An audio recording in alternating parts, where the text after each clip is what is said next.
All right, well, let's start with a few news articles. I already talked about this one yesterday. I just highly recommend reading it. This is totally amazing. It's even hit the mainstream media. Rachel Maddow did a whole show on it, and apparently one of the networks actually interviewed this guy. This is amazing stuff. And like I say, we're living in a time that's going to be big in the history books. I mean, a Nazi government has just marched in and decided to destroy everything about America and jail people without any trial and send them off to a prison camp with all completely illegal. And they're getting away with it all because the Republicans all go along with it because they're all sold out to the Nazi Party, and the Democrats are too weak to say a word, except for Bernie and AOC. And I saw a video of one of AOC's recent speeches, and she said that they've been visiting Republican districts to hold these rallies with tens of thousands of people, and after they did that, those Republicans have been contacting their leaders and saying, we're not going to be able to vote to cut Medicaid due to we've discovered from this rally how much people don't want us to do that. And, they've been trying. I've seen the videos over the last month. The Republicans try to go and repeat the lies. Doge is saving money. We're not going to cut Medicaid. And their own people won't listen to it. Their own people will throw things at them and insult them. And so there will come a time when this stops. And all these exposures of the outrages have to pile up. I mean, the guy in El Salvador who was completely innocent, and both Trump and Bukele just laugh about it and have fun saying, oh, no, we can't do anything about it. That poor guy just has to suffer and die in prison just so we can have a laugh. They're just Nazis. They're just like Hitler and Goring. They have no sympathy at all. They enjoy hurting people for fun. And at some point, enough Americans will notice this to push back. But like I say, one thing is it helps me be sympathetic to the Germans. I used to wonder how the Germans could sink into Nazi behavior. There must be something wrong with them because we would never do that. But obviously, half of America is completely happy to do that, and most of the remaining ones are content to just stand on the sidelines and hide and let it happen, which is what they said. All the experts, all the people at that time said, the real problem is the good people who do nothing. And so I recommend doing whatever you can. I'm out there every weekend protesting, and I guess I will be for 4 years. Anyway, but this guy points out the stuff which caught my attention. This is the information security side of it. And after he came out, other people have come out quietly without revealing their name and said the same thing happened at their agency when Doge came in, but no one dares to speak because if you dare to speak, they will threaten your life, like they threatened his life. They took a note of him, they taped a note to his door full of details from inside of the network and a drone picture of him saying, the message being clear, we know where you physically live, we know how to get rid of you, you will be bumped off if you dare to expose this. And so this all suggests that it's even more nefarious than you'd expect. And the fact that after the Doge creates new accounts, those accounts try to log in immediately from Russia suggests that they're working with the Russians or they're using infected machines under control of Russians without knowing that. And they talk about how they turned off all the security features, left back doors on the accounts.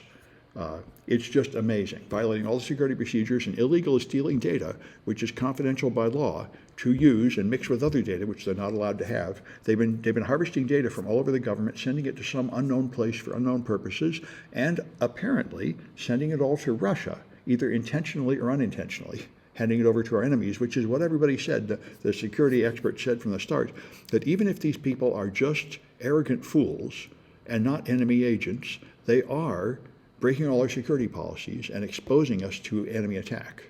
And apparently that's really happened, which our enemies are not slouches. They noticed that Doge is just opening a backdoor into our confidential networks, so they're using it to take the data. So anyway, this is many of the many outrages that should be causing someone to push back on this, and there's always more and more of it. So now Trump, having cowed the universities, is trying to silence the news media. He's wanted to do that all along. So he's threatened Comcast and said you have to change NBC News coverage. He said that he thinks they should end the broadcast license for MSNBC and any other nation, and the AP and such, because they dare to publish the truth instead of the official government lies. And so he's trying to pressure Comcast into doing it. Comcast, I think, already, they said they were going to spin MSNBC off into a separate company because they cannot afford to have it tied to NBC. As soon as Trump won, they wanted to break them off into separate companies because they probably can no longer have MSNBC connected to a large corporation that can be subject to pressure. But I don't know exactly what came of that, but they said they were going to do that.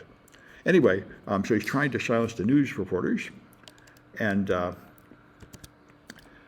the NIH expert just quit, just like almost everybody in the medical community has quit, because he had a report about ultra-processed foods. And I don't know exactly what ultra-processed foods are, but I think of things like Pop-Tarts and breakfast cereal. And what's that? Ham is ultra-processed? Especially those that are packaged. Yeah. So anyway, now ARK Jr. has always had the belief that those things are extremely bad for you and they cause all the diseases. And this study said they're not all that.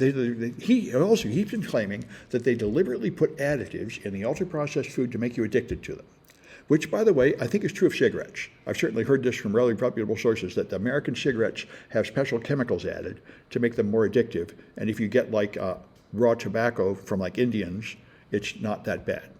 But anyway. A while ago, they were saying that the amount of nicotine was higher than the declared one in order to make you more addictive. But now the technology, of course, has improved very much. And in these last 10, 15 years, we have experienced the technology applied to the food industry. So there are... and of course these foods have preservatives in them and stuff. There is weird stuff in there. But anyway, his study did not support RFK Jr.'s preferred narrative, so he was ordered not to talk about it, not to present it at conferences, and the response he made to journalists was edited and changed and published with lies in it. And his paper was censored, and that's why he quit, the usual stuff. He's being forced to push a political thing. Is this live stream a requirement for the class? No, none of these are required. This is optional.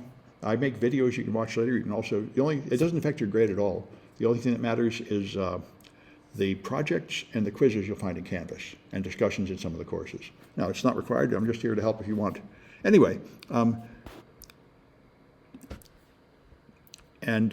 don't even keep attendance of who shows up for the live stream, actually. And it is also recorded, so anybody could watch it later. So it's optional. Anyway, you might want to do this. Google One has their new AI model, and it's free for college students until spring 2026. So if you sign up, you'll get their advanced stuff, and they're really bragging. They say this advanced stuff is great. Now it can take images as input, and it can make videos from your text. And the guy tried it and said they were pretty good and stuff. So apparently all these new AI tools have a lot of cool features. So you might want to sign up. If you have an EDU account, you get, I guess, something like a year of free service. And all right, and so one of the Democrats actually went to El Salvador to try to find the guy that's been arrested falsely, and they wouldn't let him into prison, but they did let a Republican in to do a tour and do photo ops. So it's, if you ever get to like a court or some kind of oversight where they look at what's been done here, they're going to have a very hard time explaining it. They've tried to say we don't have the right to let the guy free, we can't let you in, but then they let in other people for propaganda films. So it's just blatant. And of course, that's part of the deal. Oh, by the way, the embedded device capture the flag contest is coming to an end, and City College is number 3 out of like over 100 colleges. So last year we did it, and the team didn't get too far. This year they made another team, and the team did much better, obviously. And by the way, this is the way all these things go. Here's Carnegie Mellon University at 50,000, everybody else down at 16,000. That's the way it is. This is Carnegie Mellon. All the rest of us are miles behind. Every capture the flag is like this. Carnegie Mellon is amazing. And they win, and they win by a lot all the time. So anyway, but we're down here in the pack of a lot of other colleges. Like here's my alma mater, University of Illinois, beating them. Anyway, so, all right. Anyway. Is Michigan University? I guess, yeah. Wow. And this one, they're all famous universities. This one is pretty, this one is real picky. You have to be a real university and stuff. It can't just be random people, like most CTFs. These all have to be real universities. Like here's MIT way down here.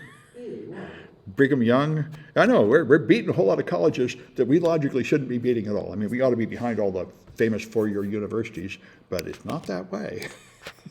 Anyway, so that's very good. The team is doing very well. I'm going to broadcast this. They say there's still some steps happening. Well, the contest is not quite over yet or something. So when it's totally over, then I'll put an article in campus newspaper or something about this.